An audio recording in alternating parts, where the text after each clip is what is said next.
So this is the second problem of our first handout, E1, which we're covering. A charge sits just inside the cube, next to one of the corners. What is the flux to each face of the cube? So any face of the cube. Now, if a corner is at the origin, the sides are parallel to the. Okay, this information is actually going to be pretty relevant to the question. It's just kind of defining the question more, but it doesn't really give us any more information that we need to solve, so I won't cover it. But well, the setup we have is we're given a cube of some side lengths. The side lengths don't actually matter for the question either. And there's a point very, very, very near to a corner of the cube. It's so near that really for the process of the question, the distance from the corner doesn't matter, and this is actually going to be a simplification question. Now, how do we solve for the flux through this cube? One thing you might think is to do integration over the whole cube, which is just a lost cause. That's not going to get you anywhere. It's going to be an insanely complicated integral. What you're actually going to use is the second way to find flux in E&M, which is Gauss's law. If you haven't noticed, the first couple questions are mostly Gauss's law. It's been the last three questions that have been Gauss's law. But what we're going to use is Gauss's law to solve this situation. Now, another recap of Gauss's law is, say we have some surface, some completely arbitrary shape. We have some electric something in here. We have some sort of source of electric fields, and it has total charge Q, right? Now the total flux through this surface, regardless of the shape of the surface, is just going to be this charge that's inside the surface times epsilon naught. That's going to be the flux. And we're going to very much abuse this fact here because there's a symmetry that comes out of this. How we're going to solve this question is we're going to take 8 of these cubes. There's only 6 here. There should be 8. We're going to take 8 of these cubes, the same cube, identical cubes, and what we're going to do is we're going to make a bigger 8 by a bigger cube using these 8 individual cubes. So we'll have one cube, we'll stack it with another cube, we'll stack it with a third cube of, this is a horrible drawing, we'll stack it with another cube, a third cube, and then we'll stack cubes here with all of these. I'm a horrible artist, so this is going to turn out looking horribly, but I hope you just get the picture of what we're doing. We're taking 8 of these cubes and we're stacking them together. If I wish I was a better artist, I would actually draw this out in a proper diagram, but you're stuck with this, so I hope it's enough to clear the concept. And what we have is, with these 8 cubes, we still keep this one lonely particle, and it's going to be near the very center of the cube, approximately at the center. Obviously, it's saying that there is some distance from the center, epsilon, epsilon, epsilon, but epsilon, comma, epsilon, comma, epsilon, if the center is origin. But for the purpose of a question, it's approximately at the center, and we can take it to be perfectly at the center right now.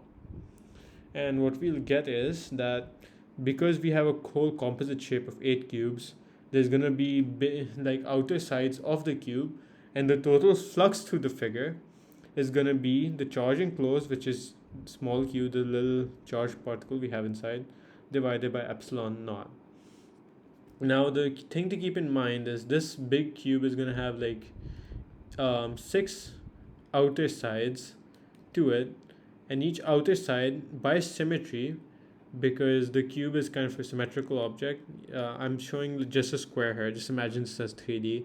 Really, if something is at the very center and it's emanating a constant radial field, right? The flux in this side, this side, this side, all the sides should be the exact same. And that's the concept that we're going to use. We have 8 sides to the cube, and each side is gonna get the same flux through it. Oh my god, that was not supposed to happen. What happened? Okay. I won't tamper with that anymore. So what I'm saying is the outer sides of the cube are gonna get, so the flux through the outer side, let's use this symbol to denote the flux through one outer side.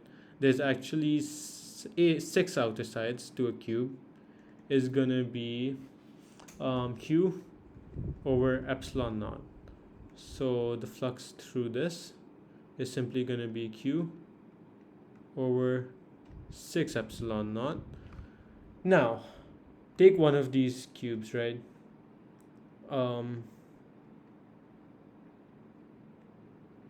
Horrible drawing of a cube, but this cube is gonna have 3 sides that make up part of the outer side of the cube, and each of this is gonna stack up with 4 more small cube sides on that side.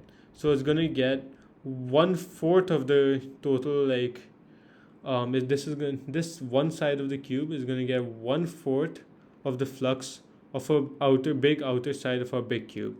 What that means is that on this side, on this side, and this lower side, what we're gonna get is 1/4 of this flux, because this bigger cube that we've constructed, that each outer side will get q over 6 epsilon naught, as we just found, and then each outer side is built up of 4 of these sides, which are going to get equal of the flux. So our flux on these sides is going to be, let me write in blue since it's an actual result, is going to be q over 24 epsilon naught. Now there's 3 sides to this left. There's let me erase these up a bit. There's gonna be this side, and then this top side. What do these get? Now the thing you need to realize is we can run Gauss's law on this smaller cube as well, and what that tells us is the flux through this cube is just gonna be q over epsilon naught total. Oh god, wait 1 second. I don't know why the software does that, where it erases the thing. But the total flux through the whole cube is going to be q over epsilon naught. These 3 sides, the 3 sides that we did, are getting this much potential. But the total potential of all the sides combined should be q over epsilon naught. Also keep in mind, these 3 sides that I've shaded in red should each get the same potential, the same flux through each other as the others, because of symmetry, because this particle is an equal distance from the corner here, and it's going to give an equal flux to each of these red shaded sides. So what we have is, let's call this one E corner or something, the corner sides, the flux through the corner sides.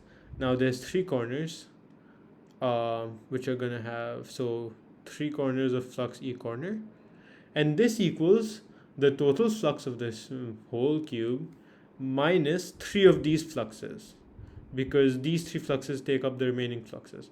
So it's going to be q over epsilon naught minus q over 8 epsilon naught.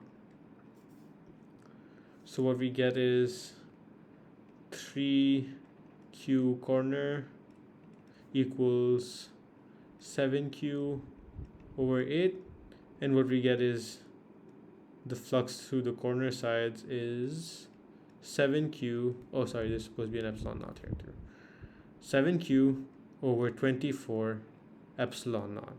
So these 3 sides get 7q over 24 epsilon naught.